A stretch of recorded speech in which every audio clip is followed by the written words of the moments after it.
कुमार सिंह और आप देख रहे हैं नेशनल दस्तक। मुझे समझ नहीं आ रहा है कि हमें अब क्या बोलना चाहिए, क्या करना चाहिए। मैं अपने आप को एक असफल मानता हूं, मैं फेल हूं, एक पत्रकार के तौर पे, एक बहुजन के तौर पे, और एक भारतीय के तौर पे, और एक इंसान के तौर पे मैं फेल हूं। मैं इस समाज की आवाज भी नहीं बन पा रहा हूं, मैं आपको न्याय नहीं दिलवा पा रहा हूं। मैं कर क्या रहा हूं? मुझे लगता है मैं मर चुका हूं, जल चुका हूं। सोशल मीडिया पर आप सबने देखा होगा कि किस तरह से मनीषा वाल्मीकि को पुलिस ले गई, रात में जला दिया गया। ये ठीक वैसे ही ये काले अंग्रेज कर रहे हैं जैसे गोरे अंग्रेजों ने भगत सिंह के साथ किया था, उनको भी रात में जलाया गया था। सोचिए, हाथरस का जो सांसद है वो खुद शेड्यूल कास्ट से है, जो बाबा साहब के रिजर्वेशन से लेके जाता है, 5वीं पीढ़ी का सांसद है। 131 हमारे सांसद जो हैं वो संसद में बैठे हुए हैं। 180 से ज्यादा ओबीसी के सांसद है जो संसद में बैठे हुए हैं। मुस्लिम सांसद हैं, सिख सांसद हैं, क्रिश्चियन सांसद हैं। क्या ये सब मर गए हैं? क्या इस देश की 85% आबादी मर गई है? मुझे लगता है हाँ, हम मर गए हैं, हम मर चुके हैं। और हमसे बेहतर है कि मनीषा वाल्मीकि चली गई।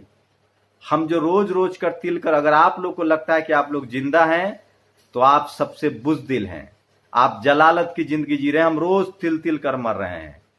मुझे समझ नहीं आ रहा है, एक पुलिस वाला किस तरह से आके उस घर में समझा रहा है कि आपसे कुछ गलतियां हुई है, व्यवस्था के हिसाब से चलना चाहिए।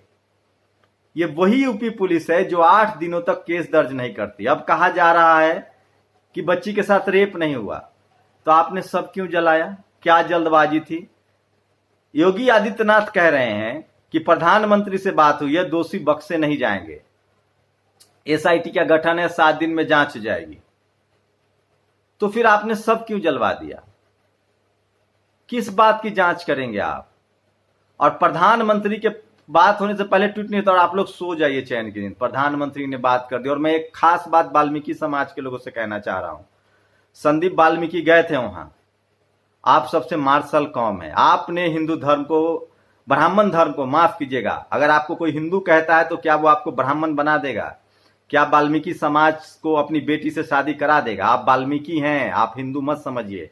आपको सिर्फ वोट के लिए हिंदू कहा जाता है। मैं ओबीसी हूं, मैं हिंदू नहीं हूं। मुझे ब्राह्मण बना के दिखाओ, मुझे वोट के लिए हिंदू कहते हो। मैं शेड्यूल कास्ट हूं, मुझे वोट के लिए हिंदू कहते हो। आप सबसे ज्यादा धार्मिक कर्मकांड में लिप्त हैं। आप इस देश की नब्ज रोक सकते हैं, आप इस देश की सांसें रोक सकते हैं। आपके साथ इस तरह का व्यवहार हो रहा है। मैं पुलिस का व्यवहार देख रहा हूं। कल की जिस तरह से आम आदमी पार्टी के एक विधायक को पुलिस ने धक्का देकर मारा है, जो वाल्मीकि समाज के विधायक थे। आप सोचिए, अखिलेश यादव, आप ट्वीट करते हैं, आप घर से कब निकलेंगे? क्या वाल्मीकि समाज, मायावती को ही निकलना चाहिए? और मायावती जी, आप कब निकलेंगी?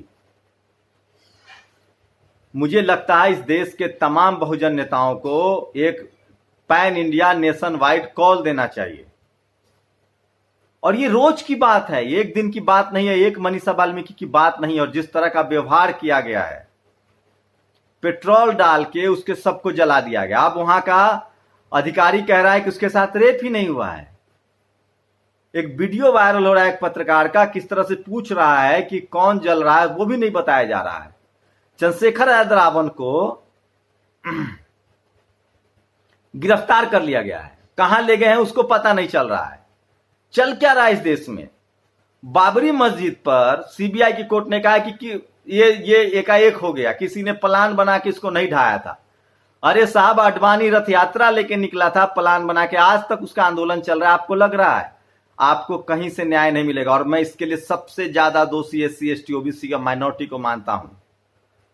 मुसलमानों के खिलाफ SC ST OBC को खड़ा करके आपका वोट लिया जाता है और आपकी बहन बेटियों को रौंदा जाता है और आपको न्याय नहीं मिलता। मुझे रोज 1000 कॉल आते हैं SC ST OBC के, जहां FIR नहीं होता। और कई जगह तो OBC के लोग शेड्यूल कास्ट पर हमला करने में आगे हैं, क्योंकि उनको अशिक्षित रखा गया, वंचित रखा गया। इसीलिए जब योगी आदित्यनाथ ने खुद कहा है कि जाति व्यवस्था अच्छी चीज है, सनातन में ये रहना चाहिए, ये बाढ़ है, मेर है, खेतों का मेर है।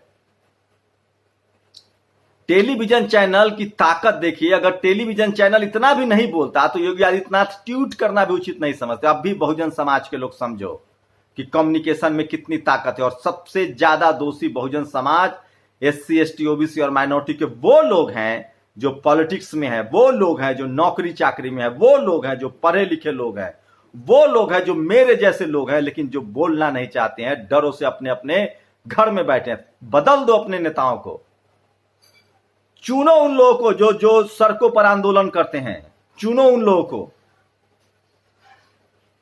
जो सड़कों पर नहीं निकले उसको मत चुनो। और मुझे पता है हम सब कहीं ना कहीं नपुंसक हैं। हम शुरुआत में सड़क पर निकलते हैं, जब कंफर्ट जोन में आते हैं तो हम सब कुछ भूल जाते हैं। हमें चाहिए संजय सिंह जैसा नेता जो MP बनने के बाद भी सड़क पर है। हमें चाहिए संदीप वाल्मीकि जैसा नेता जो विधायक मंत्री रहने के बाद भी सड़क पर। हमें चाहिए रावण जैसा नेता जो हमारे लिए कम से कम खड़ा तो होता है। मुझे दिक्कत है मायावती जी के बयान से, मुझे दिक्कत है अखिलेश यादव जी से, क्योंकि आप सड़कों पर नहीं निकल रहे हैं साहब। हम कैसे आपको नेता माने? और ये बारी बारी से होगी। यादवों को प्रतापगढ़ में मारा गया, अरे लालू यादव जेल में है। हम लोग ऐसे ही टुकड़ों में बटे हुए रहेंगे और जब तक एकजुट नहीं होंगे। कम से कम हमारी बहन बेटी का रेप हो रहा है, इस पर तो एकजुट हो, इस पर तो घरों से निकलो, भारत बंद करो। कहां से इतनी हिम्मत आती है? कोई सिस्टम न्याय नहीं देगा। न्याय मिलना होता, इस देश में अगर न्याय की व्यवस्था होती तो केस दर्ज कर लिया गया होता। सबूत मिटाने के लिए जलाया गया उनको कि कहीं पोस्टमार्टम रिपोर्ट ना हो जाए। मायावती जी ने कहा है सुप्रीम कोर्ट को संज्ञान लेना चाहिए। क्या लगता है आपको सुप्रीम कोर्ट संज्ञान लेगा? क्या लगता है आपको? बाबरी विध्वंस को जो कह रहे हैं कि कोई घटना ही नहीं हुई, कोई प्लानिंग नहीं थी, सबको बरी कर दिया गया। आपके युवा नेता को, जिसको पूरा देश पसंद करता है, उसको उठा के ले जा रहा है। किसको डर है? आपके पत्रकार प्रशांत कनौजिया को जेल में बंद किया जा रहा है। आपके विधायक को वीडियो देखिए धक्का मारा जा रहा है। आपकी बहन बेटी का रेप करके गर्दन तोड़ के जीभ काट के उसको जला दिया जाता है सरेआम रात में। आपके घर वाले को नहीं मिलता। उसकी मां का ये बाइट सुनिए, वो कह रही कि मैं हिंदू हूं इसीलिए तो ये सजा काट रहे हैं। क्या चाहती हैं आप? हम चाहते हैं हमारी बेटी को घर तक ले जाया जाए। हमारा जो हिंदू नियम है, हमें हल्दी वगैरह लगानी होती है। हम अपनी बेटी को हल्दी वगैरह लगा के हमारी आखिरी बच्ची की विदाई है। अब लौट के तो दोबारा नहीं आएगी। हम अपनी बच्ची की अपने घर से ही, दरवाजे से ही विदाई करना चाहते हैं।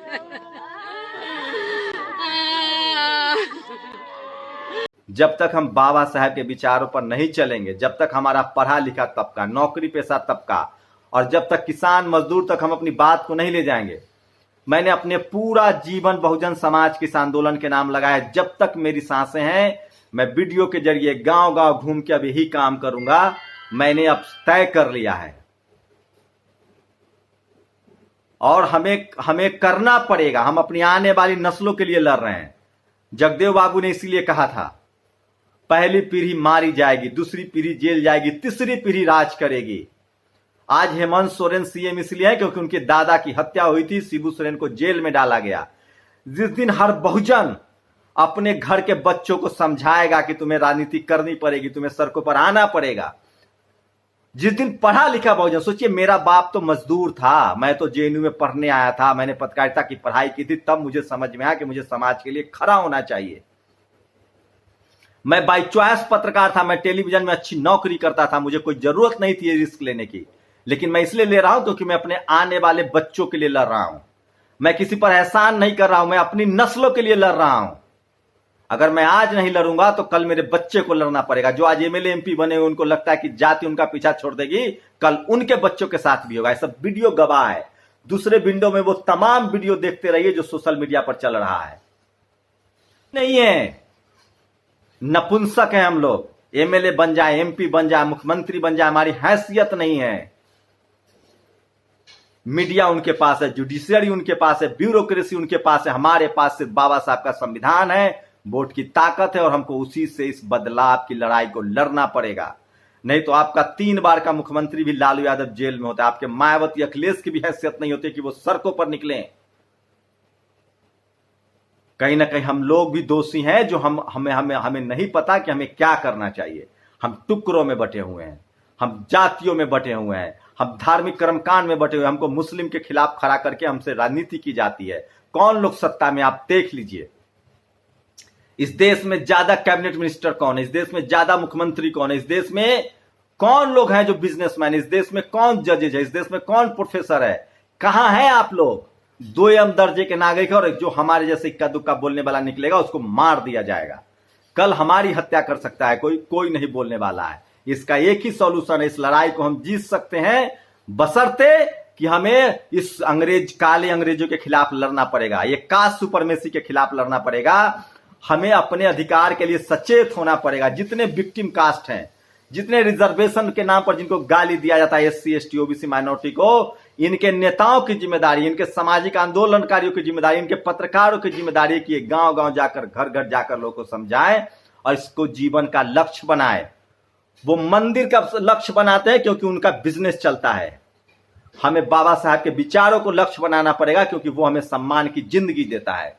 अरे मंदिर तो हमारे बाप दादा भी जाते थे, क्या उनको नौकरी मिली? क्या उनके जीवन में बेहतरी आई? कब हमारे जीवन में बेहतरी आई? जब संविधान लागू हुआ, जब बाबा साहब के विचारों पर हम आगे बढ़े। मैं इसीलिए कह रहा हूं, आपको बार बार हिंदू कहा जाता है क्योंकि आपको रौंदना है। ये बाबा साहब कह के गए थे कि हिंदू कुछ नहीं है, राजनीति है। ये बाबा साहब कह के गए थे। हमारे नेता क्या करते हैं? परशुराम मंदिर बनाएंगे। अखिलेश यादव, तेजस्वी यादव हो या मायावती हो, हमें रेडिकल नेता चाहिए। योगी आदित्यनाथ जैसा नेता चाहिए, प्रधानमंत्री मोदी जैसा नेता चाहिए। हमें RSS के तरह संगठन चाहिए जो सरेआम कहता है कि मुसलमानों को टिकट नहीं देंगे, मारेंगे।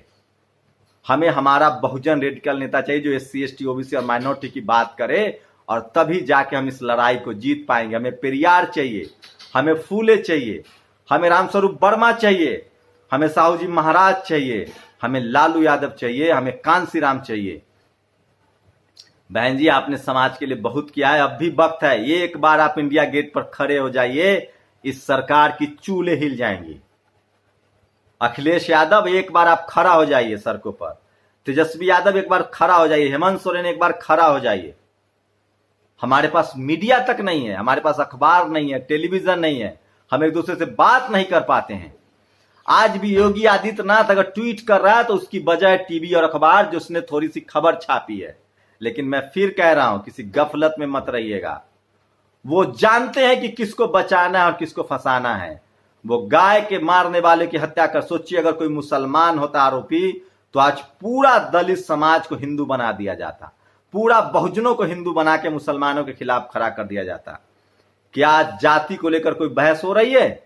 अगर धर्म को लेकर बहस होती, कोई मुसलमान होता तो आज छाती पीट रहे थे ये लोग। उनकी राजनीति को समझिए, उनके एजेंडे को समझिए। मैं फिर कह रहा हूं, SC ST OBC माइनॉरिटी को एकजुट होना पड़ेगा, नहीं तो बारी बारी से आपको मारा जाता रहेगा। आप मरने के लिए ही पैदा हुए हैं, आप शोषण के लिए ही पैदा हुए हैं। आप IAS बन जाइए, कलेक्टर बन जाइए। ईमानदारी से बताना, अपने सीने पर हाथ रखे। मैं जानता हूं 4 मिलियन सब्सक्राइबर है, करोड़ों व्यूअरशिप है। ऐप पढ़े लिखे SC ST OBC माइनॉरिटी के लोग, बताओ तुम्हारा शोषण होता है कि नहीं? बताओ क्या तुम सम्मान से अपनी नौकरी कर पाते हो? बताओ तुम सम्मान से बिजनेस कर पाते हो? कब तक जलालत की जिंदगी जियोगे? समझना। मैं इस देश के member of parliament, MP MLA से मैं पूछना चाहता हूं, मंत्रियों से पूछना, ये कहां है ठावले जो छतरानी कंगना रनौत को सिक्योरिटी दे रहा था? कहां चिराग पासवान की आवाज नहीं उठ रही है? ये सब हमारे लोग डरे सहमे डरपोक लोग हैं और इसीलिए हमारी ये हालत है। हमें बढ़ना पड़ेगा नए विकल्प की तरफ, और नया विकल्प है सामाजिक आंदोलन। हमारी ताकत बामसेफ ने दिखाया। गुजरात में 7 आरोपियों को पकड़ना पड़ा, और जो हमारा शहीद हुए थे महेश्वरी जी वकील, उनको क्या सम्मान से, मैं वैसे ही मौत चाहता हूं कि मेरी मौत पर लंबे लंबे कतार लगे। हम अमर होना चाहते हैं। मैं इस लड़ाई को इसलिए लड़ रहा हूं। आपको समझना पड़ेगा, जिस तरह से ये संकेत नहीं है, ये तांडव है, ये जातीय तांडव है। अगर कोई मुसलमान होता तो आज, और इसके आप पता है क्या होगा? कोई मुसलमान के घर ढा दिए जाएंगे और आपको खबर दिखाया जाएगा। इस देश की हर समस्या का जड़ जाति है। इस देश की हर समस्या का जड़ धर्म है। अब वाल्मीकि समाज के ऊपर है। सोचिए, कोविड जैसी महामारी, अगर उन्होंने सफाई का काम छोड़ दिया तो चूल्हे हिल जाएंगे सरकार की। आपको सत्ता में आना पड़ेगा, नहीं तो आप पीढ़ी दर पीढ़ी ऐसे ही मारे जाते रहेंगे। आप लोग की क्या प्रतिक्रिया? ये तमाम वीडियो सेकेंड विंडो में चलता होगा, आपने देखा होगा। देखते रहिए, सुनते रहिए, मुझे कुछ नहीं कहना है, मैं सुन्न हो गया हूं। लगता है कि मैं जल चुका हूं, मर चुका हूं, मुझे पेट्रोल डाल के जलाया गया है और मैं बेवजह बेगर मौत जिंदगी की लाश की तरह झूम रहा हूं। आज भी मैं जिस समाज को रिप्रेजेंट करता हूं, जिस समाज में पैदा हुआ हूं, मैं ओबीसी को कहना चाहता हूं कि अब तो अपने बच्चों को समझाओ, अब तो धार्मिक कर्मकांड से निकलो, अब तो संविधान मानो, अब तो पढ़ना लिखना शुरू करो, तुम्हारे बच्चे को कलेक्टर, एसपी, डीएम, मंत्री, एमएलए बनाओ। कब तक इस तरह से वोट के लिए इस्तेमाल होते रहोगे? शेड्यूल कास्ट, शेड्यूल ट्राइब पर क्यों अत्याचार में तुम भी शामिल हो? सोचिए। जितेंद्र नारायण सिंह ने लिखा, अगर यही ओबीसी के लोग इस अत्याचार में शामिल होते तो सवर्ण समाज के लोग एजेंडा चलाते, पिछड़ी जाति के लोग, यादव, कुर्मी, कोयरी, कहार जाति होता। सोचिए कैसे लड़ाते हैं ये। अगर ओबीसी के लोग शामिल होते तो इसको जाति का रंग दिया जाता, लिखा जाता फलना यादव, फलना कुर्मी, फलना कोयरी। अगर कोई मुसलमान होता तो आंदोलन चलाया जाता। हमें आपस में लड़ाया जाता है, schedule caste, schedule tribe, OBC, minority को लड़ाया जाता है। और लड़ाने वाले 5% लोग जो सिस्टम में बैठे हुए हैं वो इस्तेमाल करते हैं हमारे 131 सांसद की औकात नहीं है उनके सामने बोलने की। हमारे 182 ओबीसी सांसद की औकात नहीं है उनकी बोलने की। गणेश सिंह जो कि ओबीसी के सांसद थे, संसदीय ओबीसी संसदीय कमेटी के चेयरमैन थे, उनकी अनुशंसा को इस सरकार में टाल दिया। क्या बात कर रहे हैं साहब? ये लोग डरने वाले हैं आपसे। इनको सिर्फ वोट की ताकत से डरा सकते हैं, इनको सामाजिक एकजुटता से डरा सकते हैं। नहीं तो हर रोज मनीषा वाल्मीकि होगा, हर रोज रोहित वेमुला होगा, हर रोज प्रशांत कनौजिया होगा और हम कुछ नहीं कर पाएंगे। ये मीडिया वाले भी अपनी साख बचा लेंगे थोड़ा सा बोल के। एक मीडिया नहीं लिख रहा कि योगी इस्तीफा दो। योगी कौन रिस्पॉन्सिबिलिटी लेगा? कौन जिम्मेदारी लेगा? कोई बोल रहा है क्या? कोई लिख रहा है क्या? कोई सवाल पूछ रहा है क्या? सोचिए, कोई गैर सवर्ण सीएम होता, कोई गैर बीजेपी सरकार की सत्ता होती तो क्या होता? हमारे राष्ट्रपति जी, अब तो आप बोलिए। कितने स्वार्थी हो गए हम सब अपने अपने पदों के लालच में। क्या कहूं, बहुत कुछ है कहने के लिए। लगातार आपसे बात करूंगा। नेशनल दस्तक की आपसे गुजारिश है कि अगर इसको बचाना चाहते हैं तो नेशनल दस्तक को सब्सक्राइब करने के लिए रेड कलर के सब्सक्राइब बटन को दबाएं, फिर बेल आइकन की घंटी दबाएं। नेशनल दस्तक को बचाने के लिए बहुत जरूरी है कि हर खबर को शेयर करें, लाइक करें, कमेंट जरूर करें।